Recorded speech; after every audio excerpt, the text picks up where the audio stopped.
Shalom jemaat Tuhan, saya bersyukur dan berterima kasih kepada Tuhan atas segala kasih karunia-Nya yang telah memberikan kesempatan baik bagi kita. Kita masih sehat di masa pandemik sekarang ini. Kita syukuri pertolongan Tuhan karena Dia luar biasa menyertai kita, memberi kesehatan. Dan saya ucapkan selamat kita beribadah walaupun kita beribadah di rumah masing-masing. Saudara-saudara sekalian, sekalipun kita beribadah di rumah, kita harus memberikan hormat kepada Tuhan dengan cara kita semua beribadah sebagaimana biasa di gereja. Kita harus berpakaian rapi, jangan sampai ada yang berpakaian daster di saat kita melakukan ibadah. Jangan ada yang mendengarkan firman Tuhan sambil nyapu, sambil cuci piring, sambil setrika, dan yang paling jeleknya lagi, sambil tiduran di tempat tidur. Hal ini saudara sekalian perlu kita hindari. Hormatilah Tuhan sebagaimana adanya saudara sekalian. Dengan sikap kita yang sungguh menghormati Dia. Saudara-saudara sekalian, jangan anggap remeh kalau ibadah di rumah itu. Sama halnya dengan di gereja, di mana kita beribadah, hormatilah Tuhan dengan sikap kita yang sesungguhnya. Terima kasih. Saya selaku Gembala Sidang menasihatkan kepada semua jemaat, beribadahlah dengan sikap yang hormat kepada Tuhan. Terima kasih. Salam saudara sekalian. Tuhan memberkati kita semuanya. Haleluya. Shalom seluruh jemaat Tuhan. Saya bersyukur kita boleh kembali lagi rindu menikmati hadirat Tuhan di kesempatan hari ini, di pagi hari yang indah ini. Saya percaya dimanapun Bapak Ibu saudara-saudara berada, saya percaya Allah yang baik itu yang memelihara kita, yang membawa kita hingga pada saat hari ini. Kita mau bersyukur buat kebaikan Tuhan, buat kemurahan Tuhan dalam setiap hidup kita. Lewat ibadah raya kita pada hari ini, kita mau gunakan waktu yang ada, kesempatan yang ada untuk datang mencari hadirat Tuhan. Haleluya. Kita mau siapkan seluruh hati kita menyembah Tuhan, meninggikan Tuhan, Allah yang dahsyat, Allah yang perkasa, yang setia, memelihara setiap kehidupan kita. Haleluya. Terima kasih Tuhan. Kita mau siapkan seluruh hidup kita, seluruh hati kita datang menyembah kepada Tuhan. Kami bersyukur bangsa Allah yang baik dalam hidup kami. Kau Allah yang setia, Allah yang memelihara kami, dan Allah yang meninggalkan kami. Kau setia Tuhan. Thank you Jesus. Haleluya. Kami bersyukur. Terima kasih Tuhan. Sungguh besar setiamu. Amin. Nyata di sepanjang hidupku, darahmu telah layakkan kehidupanku. Tiada kata yang bisa, tiada kata yang bisa lukiskan indahnya Kau Tuhan.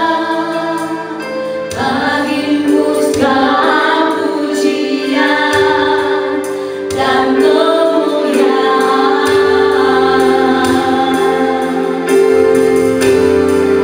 Ku tinggikan Engkau Tuhan, melebihi segala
saja yang kami sembah.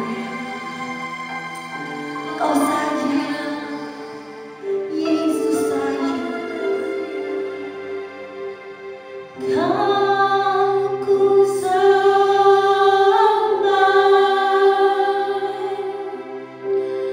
kau ku sembah, engkau kami sembah, kau ku sembah.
bersyukur sebab Kau Allah yang sangat baik bagi kami.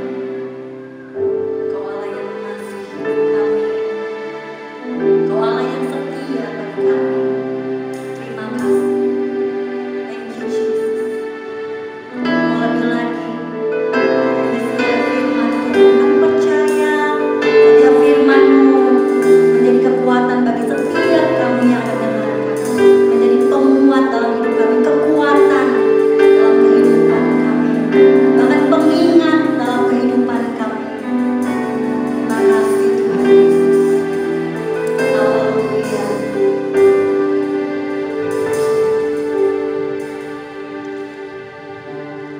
Ujilah aku Tuhan, cobalah aku Tuhan, selidiki hatiku dan rindu, mataku tertuju padamu, aku cinta padamu.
Shalom jemaat Tuhan, puji Tuhan, kembali lagi dengan saya yang akan menyampaikan firman Tuhan pada minggu ini.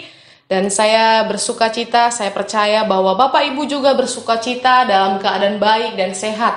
Walaupun kita masih tetap ibadah di rumah kita masing-masing, saya percaya kasih dan kemurahan Tuhan terus ada bersama dengan kita. Baik, kita akan mendengarkan firman Tuhan, tapi sebelumnya mari kita bersatu di dalam doa. Bapa, kami bersyukur buat kebaikan Tuhan yang sampai hari ini masih menyertai kami. Engkau Allah yang luar biasa, Allah yang terus hadir dalam hidup kami, menolong kami, memberkati kami. Terima kasih buat setiap pemeliharaan Tuhan dalam hidup kami. Dan hari ini kami bersuka cita, kami bisa bertemu di dalam kasih dan kemurahan Tuhan untuk kami boleh bersama-sama beribadah. Walaupun kami beribadah di rumah kami masing-masing, dan kami percaya urapan Tuhan terus memberkati kami, mengalir di dalam hidup kami, dan kami akan mendengarkan firman-Mu. Berkati setiap telinga yang mendengar, mata yang melihat, sehingga firman-Mu mengubahkan, menguatkan, menegur kami. Terpujilah nama-Mu Tuhan. Di dalam nama Yesus kami siapkan hati kami untuk mendengarkan firman Tuhan. Haleluya, amin, haleluya. Sekali lagi saya sapa Bapak Ibu, Shalom Bapak Ibu. Saya percaya kasih dan kemurahan Tuhan terus menyertai kita. Dan hari ini kita akan sama-sama belajar dari kebenaran firman Tuhan. Dan kita akan membaca firman Tuhan yang diambil dari Yunus pasal yang keempat, ayat yang pertama sampai ayat yang ke-11. Ya, kita akan baca secara bersama-sama. Yunus pasal yang keempat, ayat yang pertama sampai ayat yang ke-11, saya akan bacakan bagi kita semuanya. Tetapi hal itu sangat mengesalkan hati Yunus, lalu marahlah ia dan berdoalah ia kepada Tuhan. Katanya, "Ya Tuhan, bukankah telah kukatakan itu ketika aku masih di negeriku? Itulah sebabnya maka aku dahulu melarikan diri ke Tarsis, sebab aku tahu bahwa Engkaulah Allah yang pengasih dan penyayang, yang panjang sabar dan berlimpah kasih setia, serta yang menyesal karena malapetaka yang hendak didatangkannya. Jadi sekarang ya Tuhan, cabutlah kiranya nyawaku, karena lebih baik aku mati daripada aku hidup." Tetapi firman Tuhan, "Layakkah engkau marah? Yunus telah keluar meninggalkan kota itu dan tinggal di sebelah timurnya.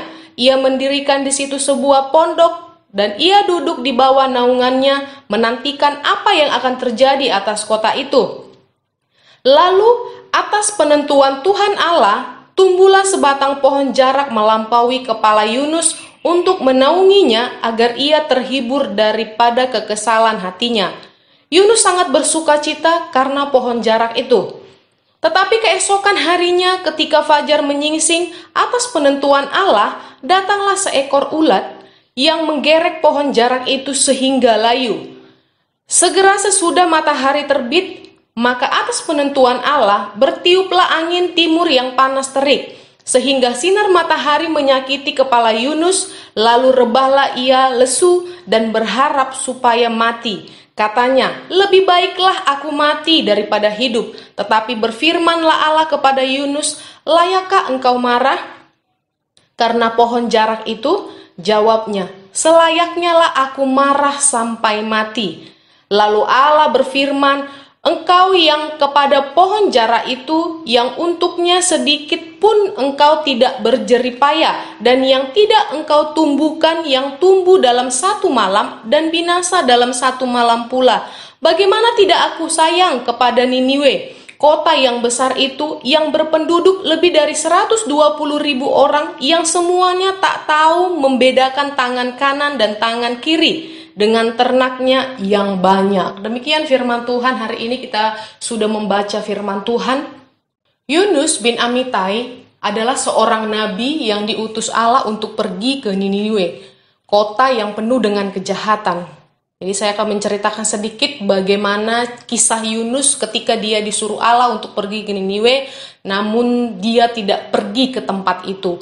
Nah, ketika itu Yunus sedang bersiap-siap dan dia akan pergi ke Niniwe, namun dia lari dari panggilan Allah. Dia pergi ke Yafo, lalu dia masuk ke sebuah kapal yang akan berlayar ke Tarsis.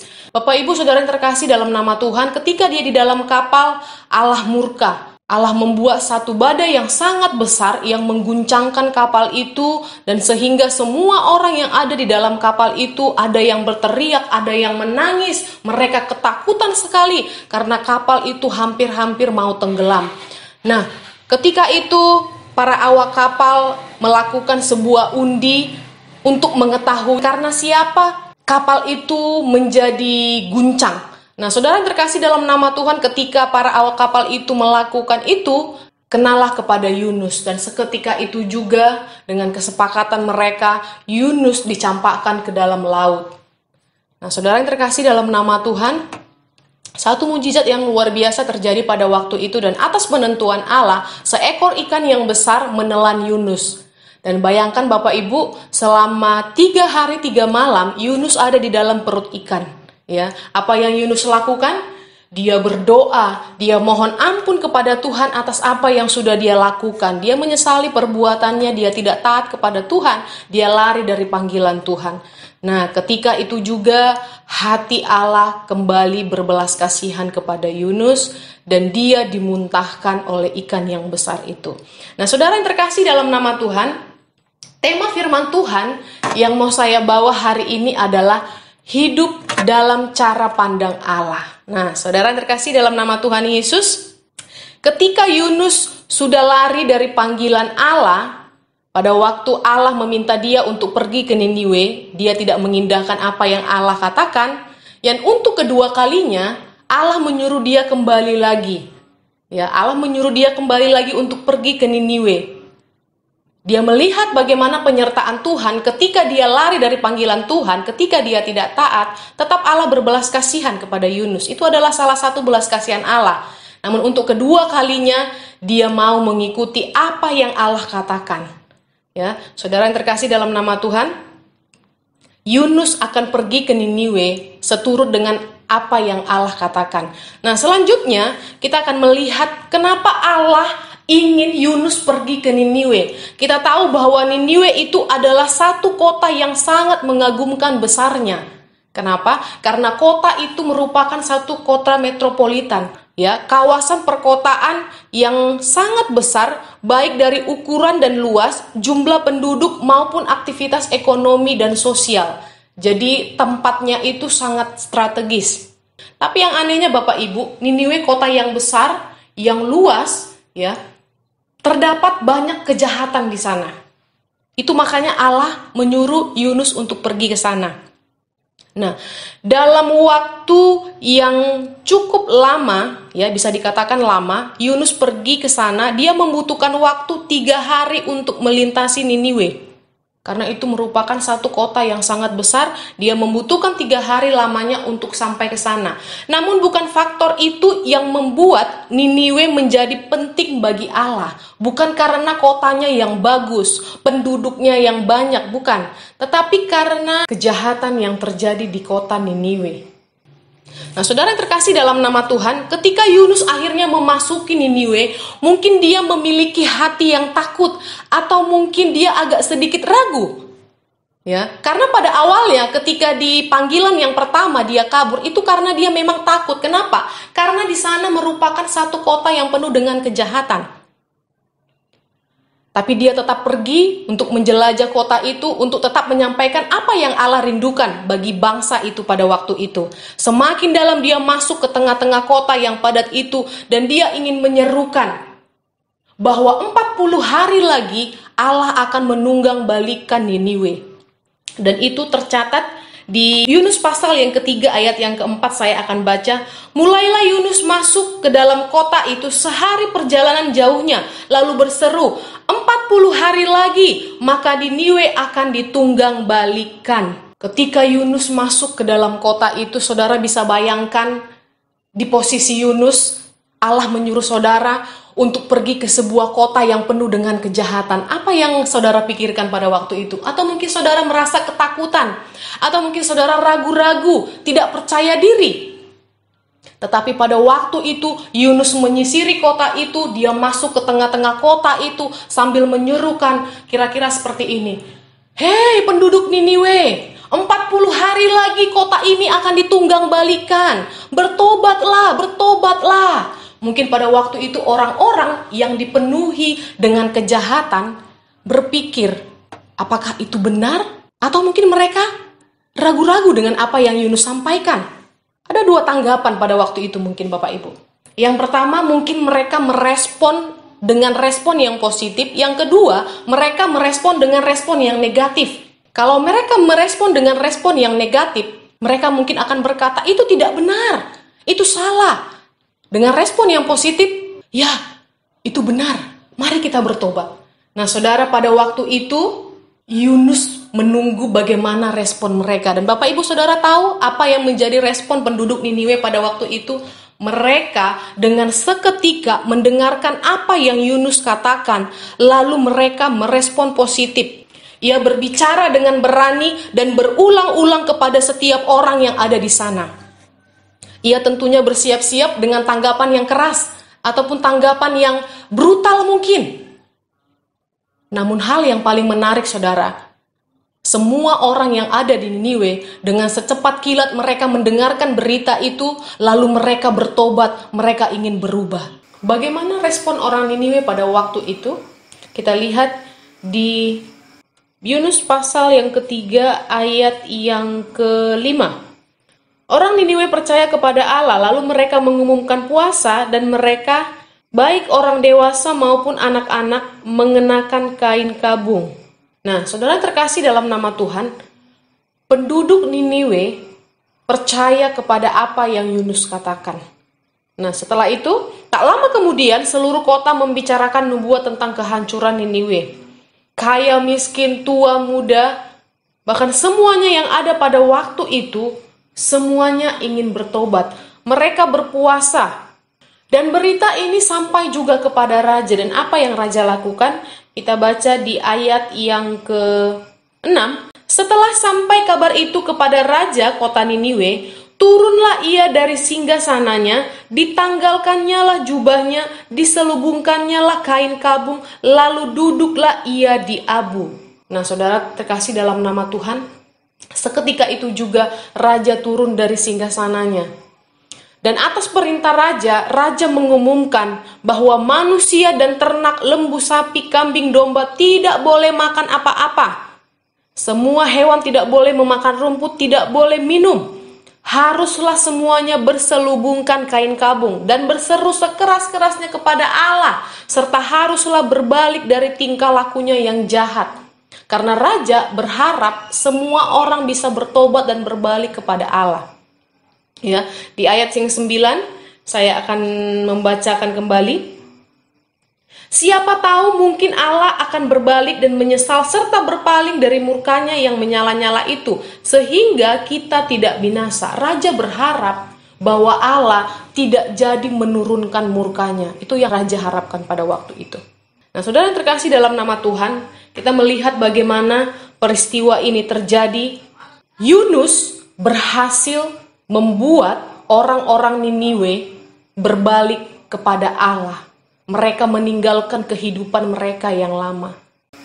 Ketika Yunus berhasil menyerukan bahwa 40 hari lagi Niniwe akan ditunggangbalikan, rakyat Niniwe merespon dengan baik. Mereka berbalik kepada Allah, meninggalkan kehidupan yang lama, dan mereka bertobat. Nah, saudara, ketika Allah melihat respon orang-orang Niniwe, maka Allah yang benar itu merasa menyesal. Dan Allah mencabut malapetaka yang akan ditimpakan kepada orang-orang Niniwe.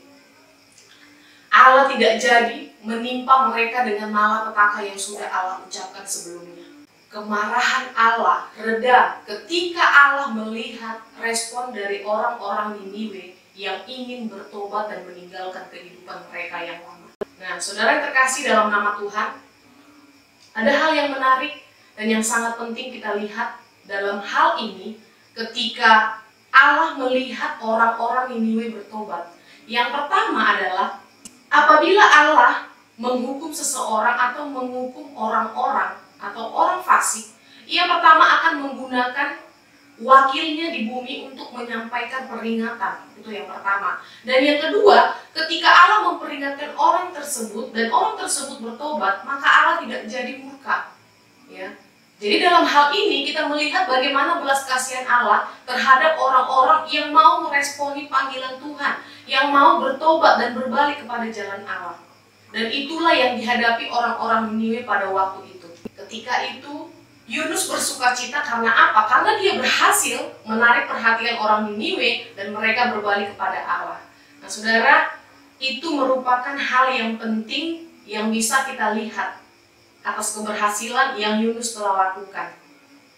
Nah, namun kalau kita melihat di ayat-ayat selanjutnya di pasal yang keempat, bagaimana respon Yunus ketika Allah tidak jadi melakukan malapetaka kepada orang-orang yang ada di Niniwe. Nah, saudara, kita lihat bagaimana respon Yunus. Hal yang sangat menarik dari kisah ini, dan inilah merupakan salah satu, kita lihat pasal 4 ayat yang pertama. Tetapi hal itu sangat mengesalkan hati Yunus, lalu marahlah ia. Di ayat yang ketiga, jadi sekarang ya Tuhan, cabutlah kiranya nyawaku, karena lebih baik aku mati daripada aku hidup. Nah saudara, inilah respon Yunus ketika dia sudah berhasil membuat orang-orang Niniwe bertobat kembali kepada Allah. Ini responnya, dia marah, dia kesal kepada Allah. Saudara, siapakah kita manusia biasa yang bisa kesal kepada Allah, yang marah kepada Allah? Padahal kita ini adalah ciptaannya, manusia yang diciptakan Allah. Yunus marah dan kesal kepada Allah. Nah saudara, ini sedikit menggelitik ya. Dengan apa yang sudah Yunus lakukan, dari awal dia melakukan perjalanannya, dia melarikan diri, Tuhan menolong dia karena Tuhan berbelas kasihan. Kemudian dia dipanggil lagi untuk melakukan satu tugas yang besar ketika dia berhasil. Dan ketika Allah tidak menepati janjinya untuk menunggang balikan Niniwe, dia merasa kesal dan dia marah terhadap Allah. Nah saudara, agak sedikit lucu ya. Ada manusia yang karena kuasanya Tuhan, yang karena kemurahan Tuhan bisa hidup, tapi dia marah kepada Sang Penciptanya. Nah, ini hal yang sangat menarik. Yunus marah dan kesal kepada Allah. Karena apa? Karena Allah tidak jadi murka kepada orang-orang yang ada di Niniwe. Siapa kita yang merasa kesal, yang merasa marah kepada Allah? Kita hanya manusia biasa. Mungkin ketika rencana kita tidak sesuai dengan rencana yang Tuhan mau. Apa yang sudah kita desain sedemikian rupa tidak sesuai dengan hasilnya. Lalu kita marah terhadap Tuhan. Ketika kita sudah berusaha sekuat mungkin, namun tidak berhasil, tidak sesuai dengan ekspektasi kita, apakah kita lantas marah kepada Tuhan? Ketika kita sudah berdoa dengan sungguh-sungguh, namun apa yang kita hasilkan tidak sesuai dengan kita doakan, apakah kita layak marah kepada Tuhan? Ini menjadi satu pertanyaan yang besar. Seorang manusia biasa, manusia yang diciptakan Tuhan, hanya karena Allah tidak jadi murka kepada orang-orang Niniwe, dia marah dan kesal kepada Allah. Ini merupakan satu pelajaran yang penting Bapak Ibu. Hal ini mengingatkan kita Bapak Ibu, bahwa sewaktu kita tidak setuju dengan cara Allah memandang sesuatu, selalu sudut pandang kita lah yang harus kita sesuaikan dengan Allah. Karena ketika kita memandang sesuatu menurut kita itu baik, tetapi menurut Allah itu belum tentu baik. Tetapi ketika Allah menyatakan sesuatu hal, itu sudah pasti baik, walaupun di pemandangan kita tidak baik. Dan apa yang terjadi di ayat-ayat selanjutnya kita lihat, ya. Kita melihat bagaimana kekesalan Yunus, maka pada akhirnya dia mengatakan, ya tadi saya sudah katakan di ayat yang ketiga, dia katakan, ya Tuhan, cabutlah kiranya nyawaku, karena lebih baik aku mati daripada aku hidup. Dan di ayat yang sebelumnya, dia tidak lagi berada di tempat itu, tapi dia pergi meninggalkan tempat itu. Di ayat yang kedua saya baca, dan berdoalah ia kepada Tuhan, katanya, ya Tuhan, bukankah telah kukatakan itu ketika aku masih di negeriku? Itulah sebabnya maka aku dahulu melarikan diri ke Tarsis, sebab aku tahu bahwa Engkaulah Allah yang pengasih dan penyayang, yang panjang sabar dan berlimpah kasih setia, serta yang menyesal karena malapetaka yang hendak didatangkannya. Jadi sekarang ya Tuhan, cabutlah kiranya nyawaku, karena lebih baik aku mati daripada aku hidup. Lalu Tuhan melemparkan pertanyaan lagi Bapak Ibu. Apa yang Tuhan katakan? Tuhan berkata, layakkah engkau marah Yunus? Tuhan berkata demikian. Lalu di ayat yang kelima, Yunus telah keluar meninggalkan kota itu dan tinggal di sebelah timurnya. Ia mendirikan di situ sebuah pondok dan ia duduk di bawah naungannya menantikan apa yang akan terjadi atas kota itu. Nah, ternyata setelah Yunus pergi dari tempat itu, dia pergi ke tempat lain dan mengamat-amati. Ya. Dia masih mengharapkan bahwa Niniwe akan ditunggangbalikan oleh Allah. Cara Allah memandang Niniwe berbeda dengan cara Yunus memandang Niniwe. Yunus ingin Niniwe tetap ditunggangbalikan, sedangkan Allah tetap memandang penduduk Niniwe dengan belas kasihan atas pertobatan yang mereka lakukan. Dia masih berharap Niniwe itu akan ditunggangbalikan, Bapak Ibu. Padahal tadi karena belas kasihan Allah, makanya Allah tidak jadi memberikan malapetaka kepada orang-orang Niniwe. Karena Allah melihat bagaimana respon orang Niniwe. Tapi Yunus masih tetap berharap bahwa Allah terus menunggangbalikan kota Niniwe. Ya, jadi agak sedikit lucu karena apa? Karena Yunus menginginkan apa yang sudah Allah katakan sebelumnya itu terjadi. Di ayat yang ke-6, bahkan di ayat yang selanjutnya, tetap Allah memberikan belas kasihan kepada Yunus. Seharusnya sebenarnya Allah layak marah. Betul Bapak Ibu, seharusnya sebenarnya Allah itu layak marah kepada Yunus. Namun tetap Allah berbelas kasihan kepada Yunus. Di ayat selanjutnya kita melihat, lalu atas penentuan Tuhan Allah tumbuhlah sebatang pohon jarak melampaui kepala Yunus untuk menaunginya, agar ia terhibur daripada kekesalan hatinya. Yunus sangatlah bersuka cita karena pohon jarak itu. Jadi Yunus ini sepertinya bad mood, kadang moodnya bagus, kadang tidak bagus, kira-kira seperti itu. Ketika Allah merencanakan sesuatu yang baru lagi untuk menarik perhatian Yunus, mungkin dia bisa lagi kembali bersuka cita. Kita lihat ayat selanjutnya. Dia bersuka cita karena apa? Karena pohon jarak itu tumbuh menaungi dia. Nah, selanjutnya apa yang Tuhan kerjakan lagi untuk mengajar Yunus? Ya. Ayat yang ke-7, tetapi keesokan harinya ketika fajar menyingsing atas penentuan Allah, datanglah seekor ulat yang menggerek pohon jarak itu sehingga layu. Ya, ini atas penentuan Allah sendiri.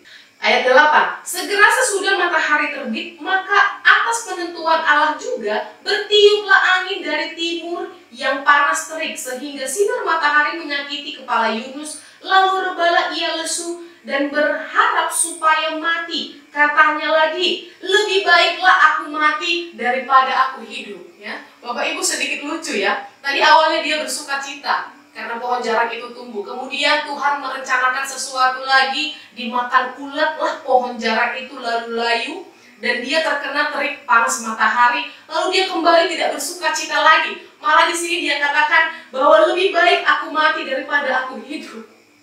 Ya Bapak Ibu, agak sedikit lucu ya. Jadi Yunus ini bad moodnya itu nggak bagus. Tetapi firman Tuhan Allah kepada Yunus, layakkah engkau marah karena pohon jarak itu? Jawabnya, selayaknya lah aku marah sampai aku mati, kata Yunus, Bapak Ibu. Tuhan berfirman, layakkah engkau marah Yunus hanya karena pohon jarak? Bukannya kamu yang menumbuhkan? Pohon jarak itu tumbuh sebentar, dalam waktu semalam dia tumbuh, dan malam berikutnya dia mati lagi. Bukan karena kamu dia tumbuh. Layakkah engkau marah? Dan Yunus menjawab apa Bapak Ibu? Selayaknya lah aku marah sampai aku mati. Dan di ayat selanjutnya, lalu Tuhan berfirman kepada Yunus, apa kata Allah?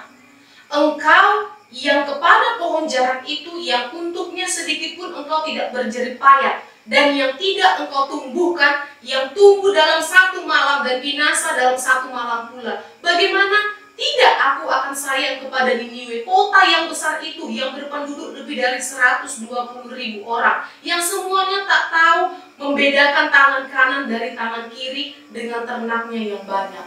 Sampai kepada hal itu Tuhan berkata kepada Yunus. Padahal ketika seharusnya Yunus mengerti apa yang sudah diumpamakan Tuhan, dia sudah mengetahui dan dia tidak layak marah lagi. Tuhan sudah memberikan perumpamaan kepada dia melalui pohon jarak yang tumbuh lalu dimakan oleh ulat, namun dia tidak mengerti juga. Demikianlah yang Tuhan katakan juga bahwa Dia juga mengasihi orang-orang Niniwe, orang-orang yang diciptakan Tuhan. Nah, saudara terkasih dalam nama Tuhan, tidak selayaknya kita sebagai manusia ketika apa yang kita rencanakan tidak sesuai dengan yang kita harapkan, kita lalu marah kepada Tuhan. Tidak, itu hal yang tidak pantas kita lakukan, Bapak Ibu. Seperti yang saya katakan tadi, saya akan ulangi sekali lagi.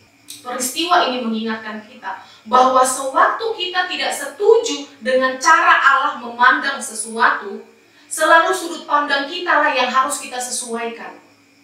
Amin, Bapak Ibu. Hiduplah menurut cara pandangnya Allah. Ketika kita sudah hidup menurut cara pandangnya Allah, maka kita akan selalu ada dalam naungannya Tuhan. Amin, Bapak Ibu. Demikian firman Tuhan hari ini. Saya percaya firman Tuhan ini akan memberkati kita. Tuhan Yesus memberkati. Mari kita berdoa. Bapa, kami bersyukur buat hari ini atas kebaikan Tuhan. Kami masih bisa mendengarkan firman Tuhan.